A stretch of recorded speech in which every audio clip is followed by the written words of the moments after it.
दोस्तों, आज के वीडियो में हम क्लास 12th फिजिक्स में यूनिट 1 को लेकर चल रहे हैं, जो कि है स्थिर वैद्युतिकी इलेक्ट्रॉनिक्स। और इसका चैप्टर 1 आप देख रहे हैं, जो कि है कूलाम का नियम तथा वैद्युत क्षेत्र।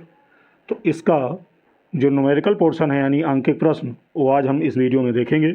और उससे पहले आपसे अवश्य कहना चाहेंगे कि यदि आप इस लेसन का नोट्स आप चाहते हैं, थ्योरी का नोट्स, तो हमारा जो चैनल है विक्टोरियस कोचिंग क्लासेस, उसको आप सब्सक्राइब कर लीजिए।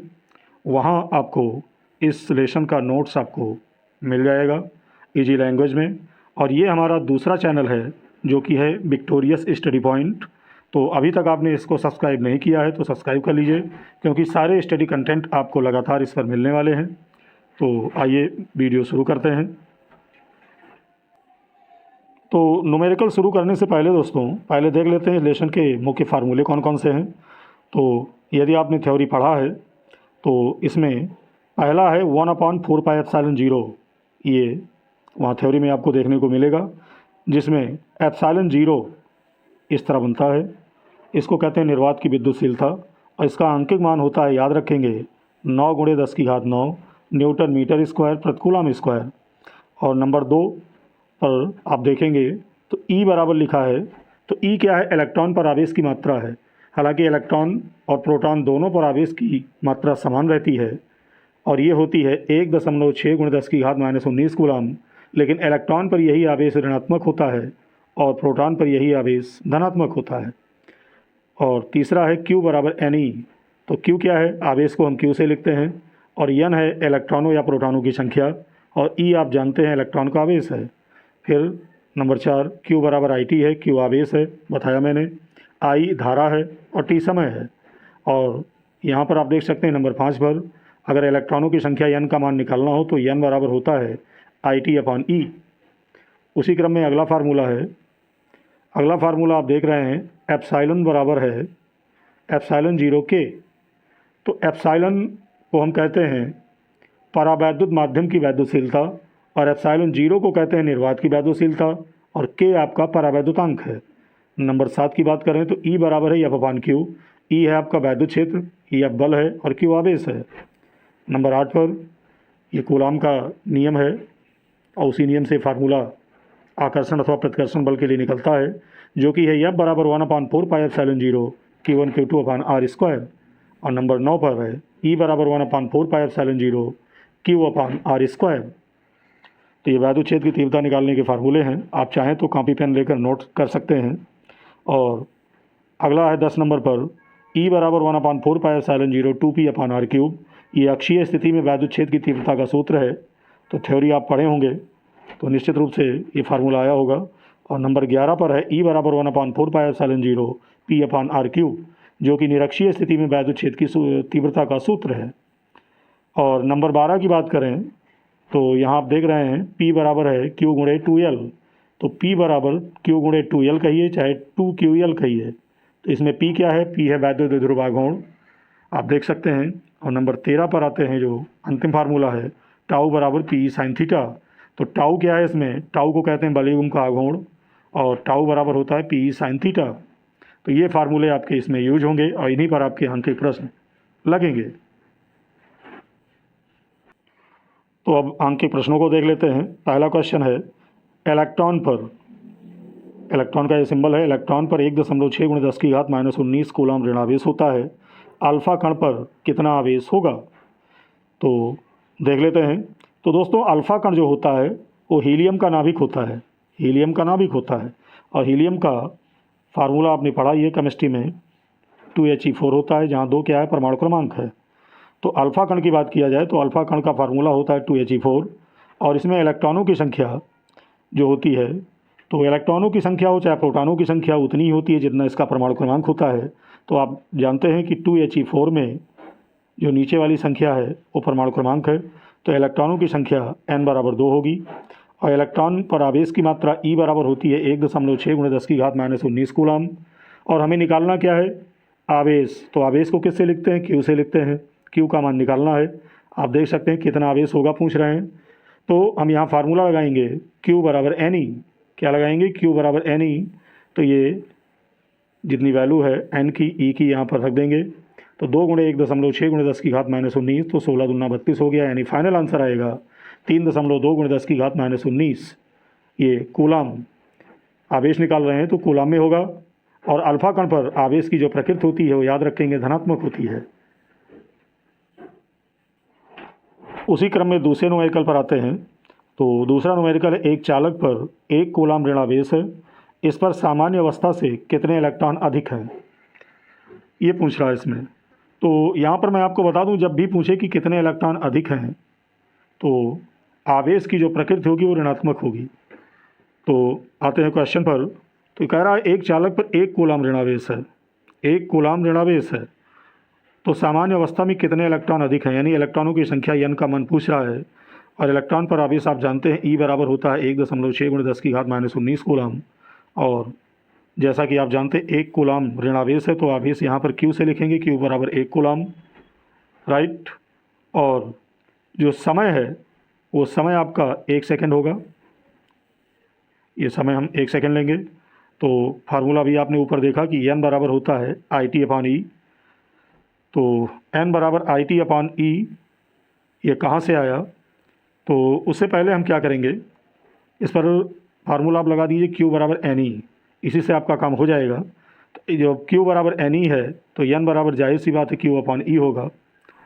तो Q का मान आपने देखा, Q का मान आपका है 1 कूलाम और E का मान आपने ऊपर देखा ही। तो यहाँ पर इस फार्मूले में हम n बराबर Q/E रखेंगे और उसकी वैल्यू रख देंगे। तो 1 बटा हो जाएगा 1.6 गुणे 10 की घात -19, और दशमलव काटेंगे ऊपर 0 बढ़ेगा, यानी 10 बटा हो जाएगा 16 गुणे 10 की घात -19। अब काट देते हैं 16 को, 2 अट्ठे 16 हो गया और 2 पंचे 10 हो गया, राइट। तो ऊपर हो गया आपका 5 और नीचे हो गया 8। जब 5 को 8 से हम भाग करेंगे तो ये आएगा आपका 0.625। आप स्वयं भी हल कर सकते हैं। और नीचे आपका क्या बचा, तो नीचे आपका बचता है 10 की घात -19, देख सकते हैं। तो 0.625 आपका हो गया बटे 10 की घात -19, और 10 की घात -19 को ऊपर ले जाएंगे तो ये हो जाएगा 0.625 इंटू 10 की घात -19 ऊपर जाएगा तो +19 होगा।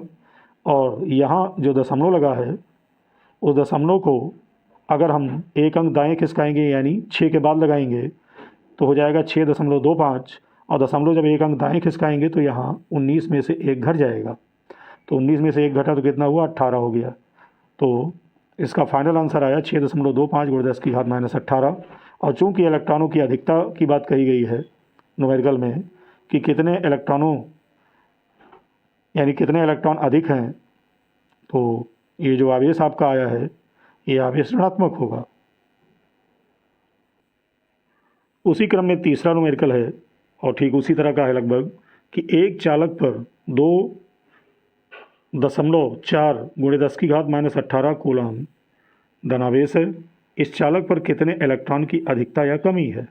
तो यहाँ पर कह दिया धनावेश है तो इलेक्ट्रॉनों की कमी होगी। याद रखेंगे धनावेश कहेगा तो इलेक्ट्रॉनों की कमी होगी और ऋणावेश कहेगा तो इलेक्ट्रॉनों की अधिकता होगी। तो इसका सलूशन क्या होगा, आप देख सकते हैं आवेश दिया है 2.4 गुणे 10 की घात -18 कूलाम। तो आवेश को हम Q से लिखते हैं, ये Q का मान होगा। और इलेक्ट्रॉनों की संख्या पूछ रहा है यानी n का मान पूछ रहा है। अब बात इलेक्ट्रॉनों की हो रही है तो इलेक्ट्रॉन पर आवेश आप जानते हैं 1.6 गुणे 10 की घात -19 कूलाम होता है। तो Q बराबर NE आपने फार्मूला देखा ही है। तो Q बराबर NE होता है तो n बराबर होगा Q/E। और इस फार्मूले में ये वैल्यू हम रख देंगे, आप देख सकते हैं। तो जब वैल्यू हम रखेंगे तो 2.4 गुणे 10 की घात -18 ऊपर होगा, नीचे होगा 1.6 गुणे 10 की घात -19। दशमलव एक अंक बाद है कट जाएगा और ये हो जाएगा 24 बटा कितना 16, 24 बटा 16। तो हम काट सकते हैं 8 से, 8 दूनी 16 कट गया, 8 तिरिक 24, और 3 को 2 से भाग करेंगे तो आएगा 1.5, और ये 10 की घात -19 ऊपर जाएगा तो +19 हो गया। आप देख सकते हैं यहाँ पर +19 होगा। और 1.5 गुणे 10 की घात -18 ये पहले से है, और 10 की घात आप देख सकते हैं +19 ऊपर है, घातें जुड़ जाएंगी यानी -18 में 19 जोड़ेंगे तो 19 में से 18 गया यानी 10 की घात 1 आ गया। 10 की घात 1, और 10 की घात 1 को हम 10 ही कहते हैं। तो 1.5 को जब हम 10 से गुणा कराएंगे तो दशमलव आपका हट जाएगा, यानी टोटल आ जाएगा 15 इलेक्ट्रॉन। 15 इलेक्ट्रॉन की कमी होगी, आप देख सकते हैं। अब आते हैं कुछ अलग टाइप के क्वेश्चन पर। क्वेश्चन नंबर 5 आप देख रहे हैं, 7n4, माफ़ कीजिएगा 7n14, ये 7n14 है, यानी नाइट्रोजन यहाँ पर आप देख सकते हैं जिसका परमाणु क्रमांक 7 है, परमाणु भार कितना है, 14 है। तो परमाणु क्रमांक कितना है, 7 है, तो इलेक्ट्रॉनों और प्रोटॉनों की संख्या भी 7 होगी। इसके परमाणु क्रमांक की जो संख्या होती है वही इलेक्ट्रॉनों प्रोटॉनों की संख्या होती है, आप जानते हैं। तो अगर हम इस न्यूमेरिकल की बात करें तो 7n4 में n की जो वैल्यू है वो 7 होगी। कितनी होगी, 7 होगी। और इलेक्ट्रॉन पर आवेश की मात्रा आप जानते हैं 1.6 × 10⁻⁻19 कूलाम, ये हो जाएगा। और उसी क्रम में आपको बता दें कि आवेश पूछ रहा है, यानी Q का मान पूछ रहा है। तो सिंपल सी बात है, Q बराबर NE हम लगा देंगे, और N का मान 7 मैंने बताया, E का मान आप जानते ही हैं।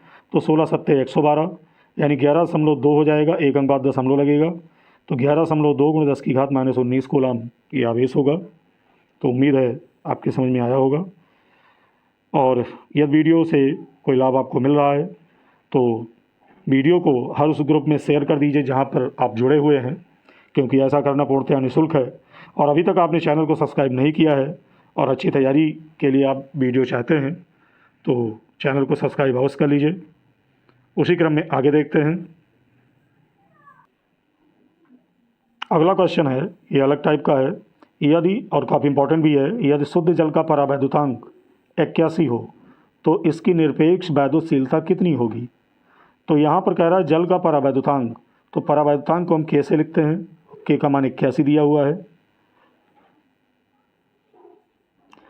और एप्सिलॉन 0 जिसको हम निर्वात की विद्युतशीलता कहते हैं, इसका मान होता है 8.85 × 10⁻12 कूलाम स्क्वायर पर न्यूटन मीटर स्क्वायर, याद रखेंगे। और निरपेक्ष वैद्युतशीलता को हम एप्सिलॉन से लिखते हैं, कैसे लिखते हैं, एप्सिलॉन, और यही हमें निकालना भी है। तो ये फार्मूला होता है, अभी आपको बताया गया ऊपर, कि एप्सिलॉन बराबर होता है एप्सिलॉन 0 के। ये फार्मूला हम लगाकर एप्सिलॉन की वैल्यू निकालेंगे। तो एप्सिलॉन 0 की वैल्यू आपने देखा ही है, तो ये रख देंगे यहाँ, और के का मान 81 है, दोनों को गुणा कराएंगे तो आएगा 716, आप गुणा कर सकते हैं, 716.85 × 10⁻12 ये आएगा। और अगर दशमलव हम 2 अंक बाएँ खिसका दें तो ये बनेगा लगभग 7.17, और 2 अंक बाएँ खिसकाएंगे तो -12 में यहाँ +2 हो जाएगा।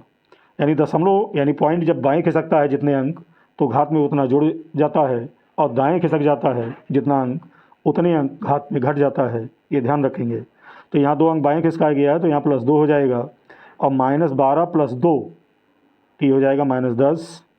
तो टोटल आपका आंसर आया 7.17 × 10⁻10 कूलाम स्क्वायर पर न्यूटन मीटर स्क्वायर, ये इसका आंसर होगा। उसी क्रम में अगला न्यूमेरिकल है। उससे पहले मैं आपको बता दूं कि हर फार्मूले पर आपको एक एक दो न्यूमेरिकल यहाँ पर कराने का पूरा प्रयास है। यदि आपके पास नोटबुक है तो वहाँ से आप क्वेश्चन को देखकर और वीडियो की हेल्प से क्वेश्चन आप लगा सकते हैं।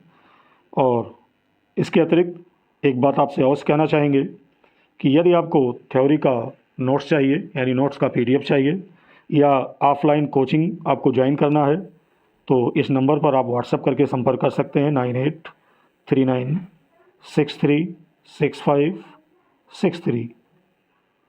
तो इस पर आपकी पूरी हेल्प की जाएगी।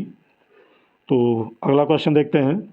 अगला क्वेश्चन है कि 2 प्रोटॉनों के मध्य लगने वाले प्रतिकर्षण बल की गणना कीजिए जबकि उनके बीच की दूरी 4 × 10⁻15 मीटर है।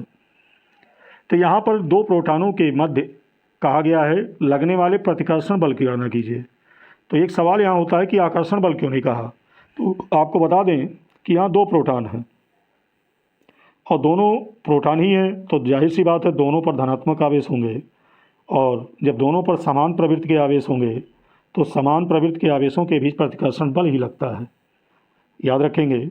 और विपरीत आवेशों के बीच, यानी एक आवेश प्लस है दूसरा माइनस है, तो इनके बीच आकर्षण बल कार्य करता है कूलाम के नियम से। तो आइए इसका सलूशन देख लेते हैं। तो यहाँ 2 प्रोटॉन की बात हो रही है, तो इनके आवेश अगर पहले प्रोटॉन का Q1 मान लें और दूसरे का Q2, तो दोनों जब प्रोटॉन ही है तो दोनों आवेश यानी दोनों प्रोटॉनों के आवेश बराबर होंगे। और मैंने पहले बताया है कि इलेक्ट्रॉन हो चाहे प्रोटॉन हो, प्रत्येक पर आवेश की मात्रा उतनी ही होती है, यानी 1.6 × 10⁻19 कूलम, राइट। और साथ ही साथ कह रहा है इसमें कि दोनों प्रोटॉनों के बीच की दूरी है 4 × 10⁻15 मीटर, तो दूरी को हम लिखेंगे r से। तो r बराबर 4 × 10⁻15 मीटर। और इनके बीच लगने वाला प्रतिकर्षण बल ज्ञात करना है।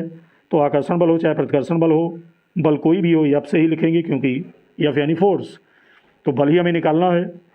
तो इसके लिए जब भी दो आवेश दिए हों, ध्यान रखिए, और उनके बीच की दूरी दी हो, क्या दी हो, दूरी दी हो, और आकर्षण अथवा प्रतिकर्षण बल पूछ रहा हो, तो वहाँ पर कूलाम का नियम लगता है। और कूलाम का नियम मैंने बताया ये होता है F बराबर 1/4 pi epsilon 0 Q1 Q2 upon R square. तो यहाँ हम क्या करेंगे कि Q1 और Q2 दोनों की जगह यही मान रखा जाएगा। तो Q1 Q2 दोनों की जगह यही मान रखेंगे और दोनों का मान एक ही है। तो आप देख सकते हैं यहाँ पर, और 1/4 पाई एप्सिलॉन 0 की वैल्यू 9 × 10⁹ आपको बताया गया। Q1 का मान वही है, Q2 का मान वही है, यानी 1.6 × 10⁻19 रखेंगे। और नीचे R स्क्वायर है, तो R का मान है 4 × 10⁻15। चूँकि R पर वर्ग है तो R का मान रखेंगे तो उसके मान का भी वर्ग हो जाएगा, यानी उसके मान को हम 2 बार लिख सकते हैं, राइट। और इसको हम सिंपल करेंगे यानी काटेंगे तो आपका आएगा मान, आप देख सकते हैं यहाँ, और कॉपी पर आप स्वयं भी सॉल्व कर सकते हैं। तो ये वैल्यू आपकी आएगी। और जब गुणा करेंगे यहाँ पर हम, तो देख रहे हैं 16 × 9 = 144 × 10⁻9, और ये 10⁻−28 ऊपर जाएगा तो +28 होगा, और -38 और 28 डिवाइड करेंगे तो 10⁻10 होगा, राइट। और यहाँ देख रहे हैं 10⁻9 है, यहाँ 10 की घात कितना है, -10, 9 में से 10 गया, 10⁻−1 आया। और यहाँ आपका आया 144 × 10⁻1। अगर हम दशमलव एक अंक बाएँ खिसका कर लगाएं, यानी 14.4 करें, तो एक अंक बाएँ खिसकाएंगे तो यहाँ +1 हो जाएगा घात में, तो -1 + 1 आपका कट जाएगा, 10 की घात खत्म हो जाएगी, और फाइनली आंसर आपका आएगा 14.4 न्यूटन। ये कॉपी पर आप सॉल्व कर सकते हैं। उसी क्रम में अगला न्यूमेरिकल है कि दो सूक्ष्म गोलों में से प्रत्येक पर 10⁵ इलेक्ट्रॉन की कमी है। यदि उनके बीच की दूरी 1 मीटर हो तो वैद्युत बल की गणना कीजिए। तो देखिए, आकर्षण बल अथवा प्रतिकर्षण बल ये दोनों ही वैद्युत बल ही होते हैं। तो इसमें कह रहा है दो सूक्ष्म गोलों में से प्रत्येक पर 10⁵ इलेक्ट्रॉन की कमी है, यानी इलेक्ट्रॉनों की संख्या है 10⁵, और इलेक्ट्रॉनों की संख्या को हम n से लिखते हैं, यानी n का मान है 10⁵। और दूरी की बात किया जाए तो दूरी को r से लिखते हैं, r बराबर 1 मीटर है। और यहाँ इलेक्ट्रॉनों की बात की गई है, तो इलेक्ट्रॉन पर आवेश आप जानते हैं E बराबर होता है 1.6 × 10⁻19 कूलम। तो इसकी सहायता से हम आवेश निकाल लेते हैं, Q बराबर N लगाकर। तो यहाँ मान रखेंगे N और E का, आप देख सकते हैं। तो ये आपका आएगा 1.6 × 10⁻14 कूलम। और फिर यहाँ पर पूछा गया है कि उनके बीच लगने वाले वैद्युत बल की गणना कीजिए। तो वैद्युत बल हम कूलाम के नियम से लगाएंगे, और कूलाम का नियम आपको बताया गया कि F बराबर होता है 1/4 pi epsilon 0 Q² upon R square. देखिए, कूलाम का नियम होता है F बराबर 1/4 pi epsilon 0 Q1 Q2 upon R square. तो यहाँ पर Q1 और Q2 दोनों बराबर हैं, तो अगर Q1 की जगह भी Q मान लें और Q2 की जगह भी Q मान लें, तो Q × Q आपका Q² हो गया, R स्क्वायर तो होता ही है नीचे। तो ये हो गया यहाँ पर, और Q की वैल्यू आपने निकाला ही है, देख सकते हैं 1.6 × 10⁻14। तो यहाँ पर रख देंगे और उसका होल स्क्वायर होगा, और दूरी 1 मीटर है, तो 1 का वर्ग करेंगे 1 ही होगा। तो ऊपर जब हम वर्ग करेंगे तो 16 का वर्ग होता है, 16 को जब 16 से गुणा कराएंगे तो होगा 256। तो 1.6 का वर्ग हो जाएगा 2.56, और यहाँ 10⁻14 का होल स्क्वायर करेंगे तो 14 दूनी 28 होगा, यानी 10⁻28, और गुणा आप करेंगे तो फाइनली आपका आंसर आएगा 2.3 × 10⁻18। और चूँकि बल है तो इसका मात्रक होगा न्यूटन। उम्मीद है समझ में आया होगा। वीडियो आपको कैसा लग रहा है कमेंट करके हमें अवश्य बताइएगा। जब आप कमेंट करेंगे तो उससे अगला वीडियो बनाने के लिए मोटिवेशन मिलता है। तो जल्दी ही अगला वीडियो भी अगले चैप्टर का मिलेगा आपको। उसी क्रम में अगला प्रश्न है दोस्तों, क्वेश्चन नंबर 10। तो आप देख रहे हैं एक 92 यूरेनियम 238, इसको ऐसे लिखते हैं 92 यूरेनियम 238, और इसमें यूरेनियम का परमाणु क्रमांक नीचे वाली संख्या 92 होगी और परमाणु भार होगा 238। तो क्वेश्चन में कह रहा है कि एक 92 यूरेनियम 238 परमाणु अल्फा कण उत्सर्जित करता है। यदि किसी क्षण अल्फा कण विघटित परमाणु के केंद्र से 9×10⁻⁻15 मीटर की दूरी पर हो तो अल्फा कण पर कितना बल कार्यरत होगा, यानी यहाँ बल पूछ रहा है। तो इसको ऐसे समझ सकते हैं, यहाँ पर कह रहा है 92 यूरेनियम 238 से एक अल्फा कण उत्सर्जित होता है। क्या उत्सर्जित होता है? अल्फा कण। तो आपको पता होना चाहिए कि जब अल्फा कण उत्सर्जित होगा तो इसके परमाणु क्रमांक जो कि 92 है, इसमें 2 की कमी होगी। तो 92 में से 2 गया तो 90 हो गया, और परमाणु भार जो 238 है, इसमें 4 की कमी होगी तो हो जाएगा घटकर 234, और यहाँ नया तत्व बन जाएगा। यानी जो नया तत्व मान लेते हैं ए है, तो उसका परमाणु क्रमांक अब होगा 90 और परमाणु भार कितना होगा? 234। तो आप देख सकते हैं यहाँ 2 की कमी हुई और यहाँ कितने की कमी हुई? 4 की। तो वो कमी हम यहाँ दिखाएंगे, परमाणु क्रमांक में 2 की कमी और परमाणु भार में ऊपर है 4 की कमी। तो ये बन जाएगा नया तत्व हीलियम। क्या बन जाएगा? हीलियम। और हम देख सकते हैं समीकरण आपका बैलेंस है, ये 90 और 2 92 देख सकते हैं, और 234 में 4 जोड़ेंगे तो 238, यानी समीकरण आपका बैलेंस हो गया। तो यहाँ पर 2 आवेश बनेंगे। तो 2 आवेश कौन कौन से बनेंगे? एक तो 90 इलेक्ट्रॉनों का आवेश होगा और दूसरा होगा 2 इलेक्ट्रॉनों का आवेश। आप देख सकते हैं, यानी यहाँ पर 2 आवेश होंगे। पहले आवेश को Q1 मान लेंगे और दूसरे आवेश को Q2। तो ध्यान से इसको समझेंगे। यानी जब 92 यूरेनियम 238 से एक अल्फा कण निकलता है तो परमाणु क्रमांक में 2 की कमी हुई, यानी 90 से घटकर, माफ़ कीजिएगा, 92 से घटकर 90 हो गया, और परमाणु भार जो पहले 238 था उसमें 4 की कमी होगी, हो जाएगा 238। तो जो यहाँ 2 की कमी हुई और यहाँ 4 की कमी हुई, देख सकते हैं। तो नया तत्व आपका बनेगा 90A 234, और जो कमी हुई परमाणु क्रमांक परमाणु भार में, उस कमी को लेकर एक नया तत्व बनेगा जो कि हीलियम होगा 2He4। तो आप देख सकते हैं यहाँ 90 इलेक्ट्रॉन इसके पास हैं, इसके पास 2 इलेक्ट्रॉन हैं। तो 90 इलेक्ट्रॉन का आवेश अलग हो गया, 2 इलेक्ट्रॉन का अलग हो गया। पहले आवेश को हम Q1 से रिप्रेजेंट करेंगे और दूसरे आवेश को Q2 से। तो यहाँ आप देख सकते हैं उसी को, Q1 बराबर आपका है 90E। ई की जगह हम 1.6×10⁻⁻19 रखेंगे और गुणा कराएंगे तो आएगा 144×10⁻⁻19 कूलम। और Q2 जो आपका सेकंड आवेश है वो 2 इलेक्ट्रॉनों का है, यानी 2×1.6×10⁻⁻19 कूलम हुआ। गुणा करने पर आया 3.2×10⁻⁻19 कूलम, और दूरी इनके बीच दी है 9×10⁻15 मीटर। बल पूछ रहा है एफ का मान, तो मैंने बताया कि जब बल पूछेगा तो कूलम का नियम लगेगा। F बराबर 1/4πε0 Q1 Q2/r²। आप देख सकते हैं, और इसमें जब हम वैल्यू रख देंगे तो आप जानते हैं 1/4πε0 की वैल्यू होती है 9×10⁹। Q1 Q2 का मान रख देंगे। यहाँ देख सकते हैं Q1 का मान Q2 का मान रखा गया। नीचे r² है, दूरी का वर्ग करेंगे और इसको गुणा करके जब सॉल्व करेंगे तो ये आएगा 51.2×10⁻⁴। 10⁻⁴ मतलब 10 होता है। 10 से जब इसको गुणा कराएंगे तो टोटल आंसर आएगा 512 न्यूटन। आप देख सकते हैं, और तब आपको ज़्यादा समझ में आएगा जब आप स्वयं कॉपी पर सॉल्व करेंगे। उसी क्रम में अगला न्यूमेरिकल देख लेते हैं जो अलग टाइप का है। 2 अल्फा कण परस्पर, आप देख सकते हैं ये जो 0 पॉइंट जो आप दिया हुआ है,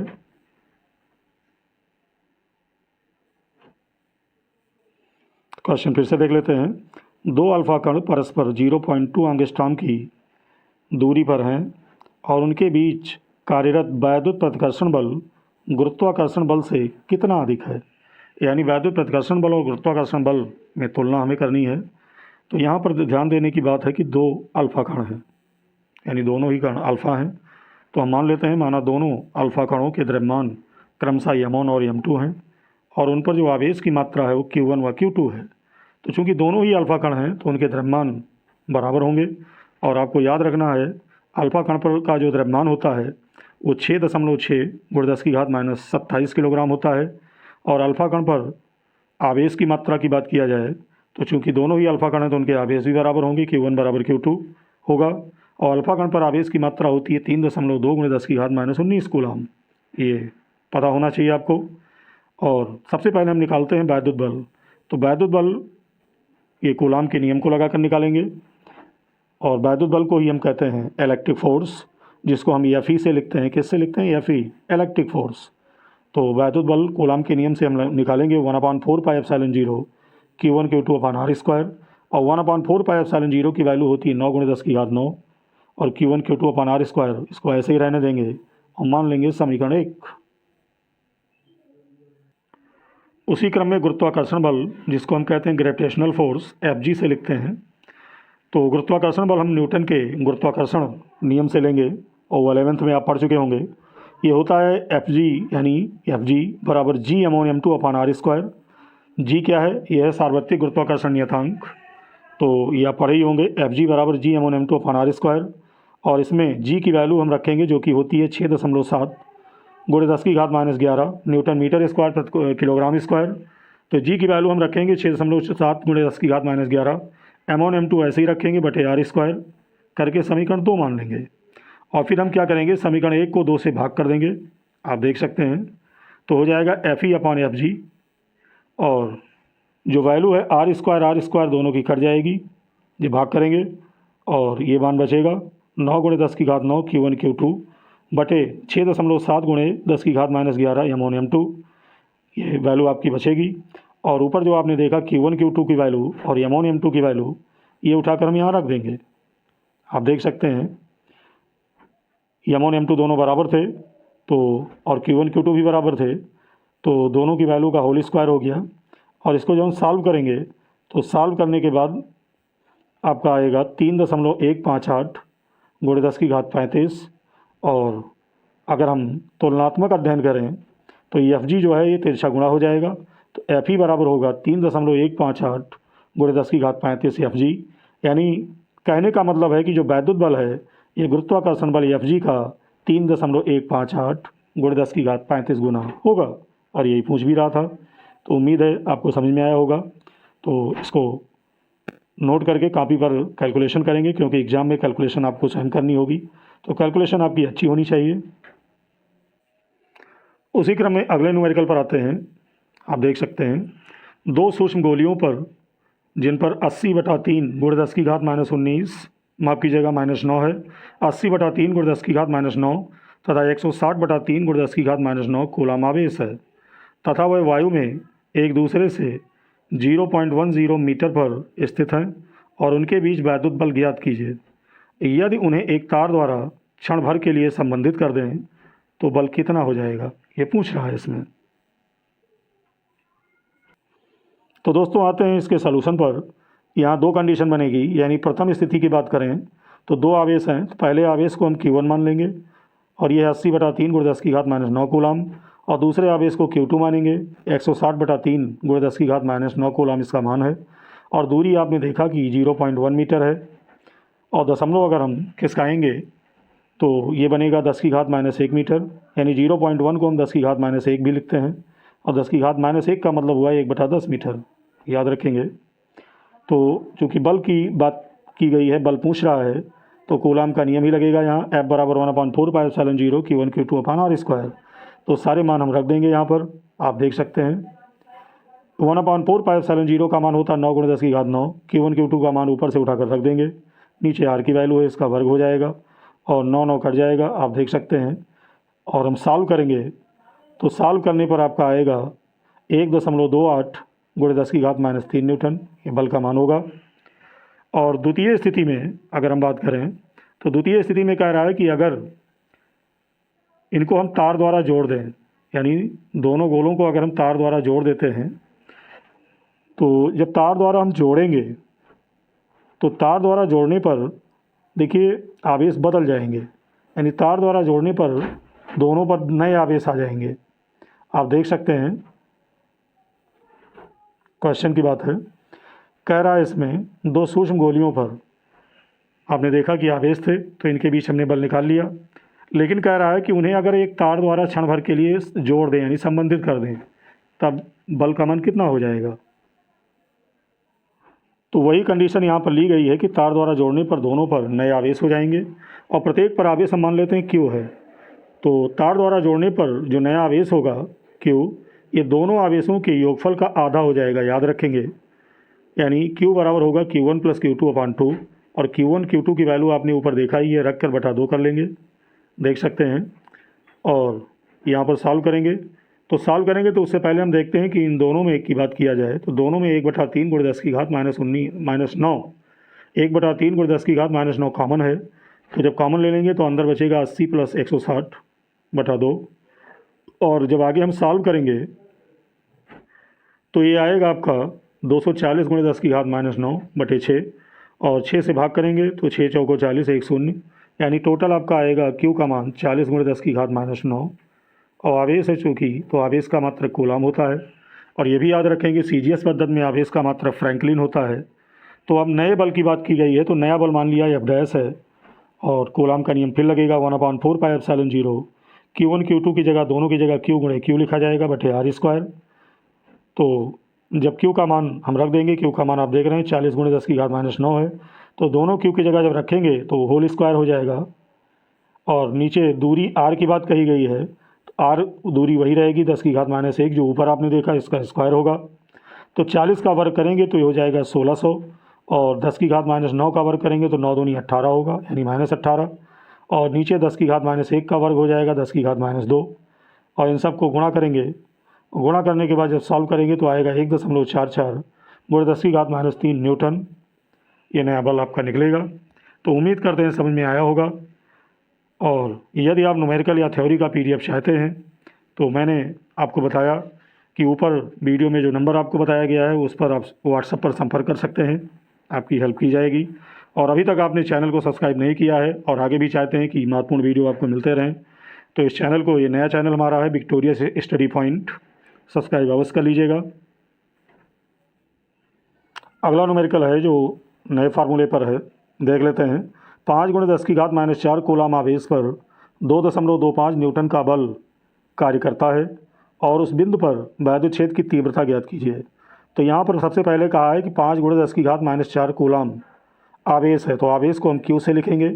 Q बराबर है 5 × 10 की घात -4 कूलाम।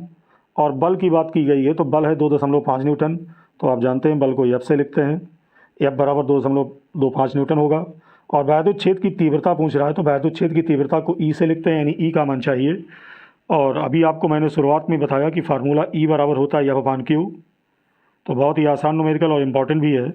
इस फार्मूले का प्रयोग करेंगे तो F का मान आपने देखा, और नीचे Q का मान रखेंगे, और 5 से जब हम काटेंगे ऊपर की वैल्यू को तो ये आएगा 0.45, और 10 की घात -4 ऊपर जाएगा तो +4 होगा, और 0.1 अंक खिसकाकर 4 और 5 के बीच मिलाएंगे तो फाइनल आंसर होगा 4.5 × 10 की घात 3, क्योंकि दशमलव जब हम एक अंक दाएँ खिसकाएंगे तो यहाँ -1 होगा, 4 में से 1 गया तो 10 की घात 3 हो गया। तो ये फाइनली आपका आंसर होगा न्यूटन प्रति कूलाम। तो उम्मीद करते हैं समझ में आया होगा। वीडियो कैसा लग रहा है कमेंट करके अवश्य बताइएगा। दोस्तों, प्रयास यही किया जा रहा है कि प्रत्येक फार्मूले पर आपको न्यूमेरिकल यहाँ देखने को मिल जाए। अगले न्यूमेरिकल पर आते हैं। तो अगला न्यूमेरिकल है कि आपके सामने, तो न्यूमेरिकल में ये कह रहा है इसमें कि 5 × 10 की घात -8 कूलाम बिंदु आवेश से कितनी दूरी पर वैद्युत क्षेत्र की तीव्रता 450 न्यूटन प्रति कूलाम होगी। तो यहाँ फिर आप देख रहे हैं कि आवेश दिया है 5 × 10 की घात -8 कूलाम, तो ये Q का मान होगा। आवेश को Q से लिखते हैं 5 × 10 की घात -8 कूलाम, और वैद्युत क्षेत्र की तीव्रता को E से लिखते हैं जिसका मान है 450 न्यूटन प्रति कूलाम, और दूरी R का मान पूछ रहा है। तो फार्मूला अभी आपको ऊपर बताया गया कि फार्मूला होता है बिंदु आवेश के कारण वैद्युत क्षेत्र की तीव्रता का, जो कि है E बराबर 1/4πε0 Q/r²। इस फार्मूले का प्रयोग करेंगे और इसमें वैल्यू रख देंगे, तो वैद्युत क्षेत्र की तीव्रता हो जाएगी 450, और 1/4πε0 की वैल्यू होती है 9 × 10 की घात 9, और Q का मान 5 × 10 की घात -8 रखेंगे अपान r², देख सकते हैं। तो अब यहाँ पर गुणा करेंगे 9 को 5 से, तो 9 × 5 = 45 हो गया, और 10 की घात यहाँ पर है 9 और यहाँ -8, 9 में से 8 गया तो 10 हो गया, यानी 10 की घात 1 होगा, जिसको हम 10 ही कहते हैं।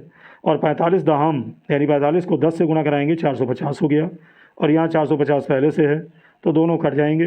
आप देख सकते हैं यहाँ कट रहा है, और कटने के बाद वैल्यू आपकी आएगी r² की, ये 1 वैल्यू आएगी, और जब इसका वर्गमूल लेंगे तो 1 का वर्गमूल 1 होगा। तो यानी कुल मिलाकर दूरी पूछ रहा था, दूरी का मान 1 मीटर होगा। तो उम्मीद करते हैं समझ में आया होगा। अगला न्यूमेरिकल दोस्तों है 25 कि दो बिंदु आवेश जो कि हैं +9e एवं +e एक दूसरे से 16 सेंटीमीटर की दूरी पर स्थित हैं। इनके बीच एक तीसरा आवेश है Q को कहाँ रखा जाए कि वो संतुलन में हो। ये क्वेश्चन कह रहा है। तो इसके लिए हम मान लेते हैं कि जो तीसरा आवेश Q है, इस आवेश को पहले आवेश यानी +9e से x सेंटीमीटर की दूरी पर बिंदु P पर रखा जाएगा। तो इसको समझ लेते हैं। तो यहाँ पर ये कह रहा है, इसमें आपके सामने है कि दो आवेश हैं, पहला है 9e और दूसरा है +e और इनके बीच की दूरी है 16 सेंटीमीटर। ठीक, और मान लेते हैं इनके बीच में एक बिंदु क्या है, P है। यहाँ पर तीसरा आवेश Q रखा जाएगा। तो इसके लिए हम मान लेते हैं पहले आवेश से बिंदु P की दूरी ये x सेंटीमीटर है और दूसरे आवेश Q से +e की दूरी हो जाएगी 16 - x। कितनी हो जाएगी? 16 - x सेंटीमीटर। आप समझ सकते हैं। यहाँ फिर से एक बार बता दूँ, पहला आवेश है +9e, दूसरा है +e और कह रहा है तीसरा आवेश जो Q है इसको कहाँ रखा जाए कि दोनों आवेश संतुलन में हों। तो मान लेते हैं बिंदु P पर इनके बीच रखा जाएगा तीसरे आवेश को। तो बिंदु P की पहले आवेश से दूरी x सेंटीमीटर होगी। कितनी होगी? x सेंटीमीटर और टोटल दूरी 16 सेंटीमीटर है। तो P से दूसरे आवेश की दूरी आपकी हो जाएगी 16 - x सेंटीमीटर। तो उम्मीद करते हैं समझ में आ गया होगा। तो इसको सॉल्व करते हैं। तो सबसे पहले हम क्या करते हैं कि जो +9e आवेश है और Q आवेश, इनके बीच लगने वाला बल निकालते हैं। तो मान लिया ये बल है F1। कितना है? F1। तो बल हम कूलॉम के नियम से ही निकालेंगे। ये होगा 1/4πε0 Q1 Q2/r²। तो Q1 की जगह 9e हो गया, Q2 की जगह Q हो गया और r जो दूरी है दोनों आवेशों के बीच, r की जगह x है। कितना है? x centimetre. तो नीचे x² हो जाएगा। और उसी क्रम में अब हम आवेश Q और +e के बीच लगने वाला बल निकालेंगे। तो मान लिया ये बल है F2। कितना है? F2 है और इनके बीच की दूरी कितना है? तो ये दूरी है 16 - x। ध्यान रखेंगे। तो देख लेते हैं कि आवेशों प्लस यानी आवेश की बात किया जाए तो Q और +e के बीच लगने वाला बल अगर F2 है तो ठीक उसी तरह हम निकालेंगे 1/4πε0 Q1 की जगह हो जाएगा Q और Q2 की जगह E, Q1 Q2/r²। और इन आवेशों के बीच की दूरी नीचे आपको यहाँ पर बताया गया है कि 16 - x होगी। तो Q1 Q2/r² होता है तो 16 - x का क्या हो जाएगा? Whole square. अब चूंकि कह रहा है आवेश Q बिंदु P पर संतुलन में है, यानी संतुलन की बात कही गई है यहाँ पर। तो देखिए जब संतुलन में होगा तो जो दोनों आपके बल हैं F1 और F2 ये बराबर होंगे। यानी F1 = F2 होगा। तो जो F1 का मान आपने निकाला है यहाँ और यहाँ F2 का मान, ये दोनों हम बराबर कर देंगे। और जब बराबर करेंगे F1 = F2 के, आप देख सकते हैं तो इनके मान भी बराबर होंगे और समान पद कट जाएंगे। Q से Q कटेगा, आप देख सकते हैं। E से E कट जाएगा, यानी कुल मिलाकर आपका बचेगा 9/x² बराबर 1/16 - x का होल स्क्वायर। और आप देख सकते हैं तो 9/x² को हम लिख सकते हैं 3/x का होल स्क्वायर और इसको लिख सकते हैं 1/16 - x यानी 16 - x का होल स्क्वायर। फिर क्या करेंगे? दोनों पक्षों का वर्गमूल लेंगे।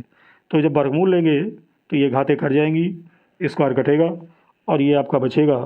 तिरछा गुणा करा देंगे तो इसका इधर गुणा होगा, इसका इधर गुणा होगा तो आएगा 16 × 3 = 48 - 3x = x। तो पक्षांतर करेंगे तो ये 3x उधर जाएगा, जुड़ जाएगा तो 3x और x 4x हुआ। यानी 4x = कितना हुआ? 48। देख सकते हैं तो x = हो जाएगा 48/4 और इसको हम सॉल्व करेंगे तो 12 × 4 = 48 यानी x = 12 सेंटीमीटर होगा। तो कहने का मतलब ये है कि संतुलन की जो स्थिति होगी वो +9e आवेश से 12 सेंटीमीटर की दूरी पर आवेश Q को रखने पर वो संतुलन में हो जाएगा। ये पूछ भी रहा था। तो उम्मीद करते हैं समझ में आया होगा। कोई चीज़ ना समझ में आई हो तो वीडियो को आप बैक करके दोबारा देख सकते हैं। अगला न्यूमेरिकल है 46। ये अलग टाइप का है। तो आप देख सकते हैं +1 माइक्रो कूलम और -1 माइक्रो कूलम के दो बिंदु आवेश एक दूसरे से 2 सेंटीमीटर की दूरी पर स्थित हैं। और दोनों मिलकर एक वैद्युत द्विध्रुव की रचना करते हैं। और यह वैद्युत द्विध्रुव 1 × 10⁻⁻5 वोल्ट प्रति मीटर के एक समान वैद्युत क्षेत्र में स्थित हैं। और हमें ज्ञात करना है, तो पहली चीज़ ज्ञात करना है कि वैद्युत द्विध्रुव का आघूर्ण क्या होगा, और दूसरा हमें ज्ञात करना है कि वैद्युत द्विध्रुव पर आरोपित अधिकतम बल आघूर्ण कितना होगा। तो देख लेते हैं इसको भी। तो यहाँ पर आप देख सकते हैं कि दो आवेश हैं, +1 माइक्रोकूलम और -1 माइक्रोकूलम, और ये 2 सेंटीमीटर की दूरी पर स्थित हैं। तो आइए समझ लेते हैं। तो यहाँ आप देख सकते हैं, देखकर समझ सकते हैं, दो आवेश हैं, +1 माइक्रोकूलम और -1 माइक्रोकूलम आपके सामने है, और इनके बीच की दूरी है 2 सेंटीमीटर। यानी इसको ऐसे देख सकते हैं, पहला आवेश है +1 माइक्रोकूलम और दूसरा है -1 माइक्रोकूलम, और इनके बीच की जो दूरी है वो 2 सेंटीमीटर है। तो यहाँ पर आपको ध्यान देना होगा कि आवेश दोनों तरफ समान है, यानी इधर भी 1 है, इधर भी 1 है, और एक प्लस में है, दूसरा माइनस में है। तो ये एक वैद्युत द्विध्रुव बनाते हैं। क्या बनाते हैं? वैद्युत द्विध्रुव। और वैद्युत द्विध्रुव के आवेशों के बीच की अल्प दूरी को हम 2L से लिखते हैं। ये थ्योरी में आपने पढ़ा है। तो जो 2 सेंटीमीटर दूरी है, 2L की वैल्यू है। किसकी वैल्यू है? 2L की वैल्यू। ठीक। अब इसमें साथ साथ ये भी दिया है कि जो वैद्युत क्षेत्र है वो E बराबर दिया है 1 × 10⁵ वोल्ट प्रति मीटर, और हमें वैद्युत द्विध्रुव का आघूर्ण जो कि हम P से लिखते हैं, P निकालना है। साथ साथ बलयुग्म का आघूर्ण टाउ भी निकालना है। तो आगे देख लेते हैं। तो पहला पॉइंट अगर हम निकालें, तो पहले पॉइंट में मैंने बताया कि P की वैल्यू पूछ रहा है, तो P बराबर होता है Q × 2L। Q × कितना? 2L। तो अब Q क्या होगा उसको देख लेते हैं। तो हम क्या करते हैं, इन दोनों आवेशों की बात करते हैं। तो दोनों की मात्रा देखी जाए तो 1 माइक्रोकूलम है। कितना है? 1 माइक्रोकूलम। यहाँ चिन्ह की बात नहीं हो रही। और 1 माइक्रोकूलम को कूलम में बदलेंगे तो 10⁻⁻6 से हम गुणा कराएंगे, यानी ये बनेगा तो 1 × 10⁻⁻6 कूलम। राइट। तो यहाँ आप देख सकते हैं जो Q की वैल्यू यहाँ रखी गई है। फार्मूला आप जानते हैं, P बराबर होता है कितना? ये स्मॉल p होता है। P बराबर होता है Q × 2L। तो आवेश की मात्रा रखेंगे 1 × 10⁻⁻6 कूलम, और 2L दूरी जो होगी वो आवेशों के बीच की दूरी है, और आवेशों के बीच की दूरी मैंने बताया 2 सेंटीमीटर है। और 2 सेंटीमीटर को अगर हम मीटर में बदलेंगे तो बनेगा 2 × 10⁻2 मीटर। तो सेंटीमीटर में दूरी दी होगी तो उसको मीटर में बदलेंगे। तो यहाँ देख सकते हैं 2L की जगह दूरी रखी गई है 2 × 10⁻2 मीटर, और दोनों को गुणा कराएंगे तो 2 × 1 = 2, यानी 2 आपका हुआ, और -6 और -2 ये घात यहाँ है, तो -6 - 2 घात हो जाएगी -8। तो फाइनली आंसर आया पहला कि 2 × 10⁻8 कूलम ये मीटर होगा। और क्या होगा? वैद्युत द्विध्रुव का आघूर्ण। तो पहले पार्ट में यही पूछ रहा था, उम्मीद है समझ में आया होगा। और सेकंड पार्ट में बलयुग्म का आघूर्ण पूछ रहा है, जिसको हम टाउ से लिखते हैं। तो टाउ बराबर आपने पढ़ा है कि होता है P sin थीटा, और टाउ के अधिकतम मान के लिए याद रखना, टाउ के अधिकतम मान के लिए थीटा बराबर 90 अंश होना चाहिए। तो फार्मूला हम यही लगाएंगे, टाउ बराबर P sin थीटा, और थीटा की जगह 90 रख देंगे यहाँ पर। P की वैल्यू आपने यहाँ निकाला है 2 × 10⁻8, और E की वैल्यू आपकी पहले से दी हुई है, देख सकते हैं यहाँ पर। तो ये सारी वैल्यू यहाँ पर रखेंगे, और आप जानते हैं sin 90 की वैल्यू 1 होती है, और P और E की वैल्यू यहाँ रख देंगे तो 2 × 1 = 2 आपका हो गया, और घाते जोड़ेंगे -8 में 5, तो 5 में से 8 गया तो 10⁻³ हो जाएगा, यानी टाउ बराबर आपका आएगा 2 × 10⁻³ न्यूटन मीटर। तो फाइनली आपका ये आंसर होगा। उम्मीद करते हैं समझ में आया होगा। तो दोस्तों, लगभग आपको सारे फार्मूले पर न्यूमेरिकल करा दिए गए हैं, और इस वीडियो की सहायता से अब आप फार्मूलों को नोट करके आप क्वेश्चंस को लेकर स्वयं भी लगा सकते हैं। तो वीडियो में इतना ही। वीडियो यदि अच्छा लगा हो तो ज़्यादा से ज़्यादा सभी ग्रुपों में शेयर कर दीजिए, और मिलते हैं एक नए कंटेंट के साथ अगले वीडियो में। तब तक के लिए बहुत बहुत धन्यवाद।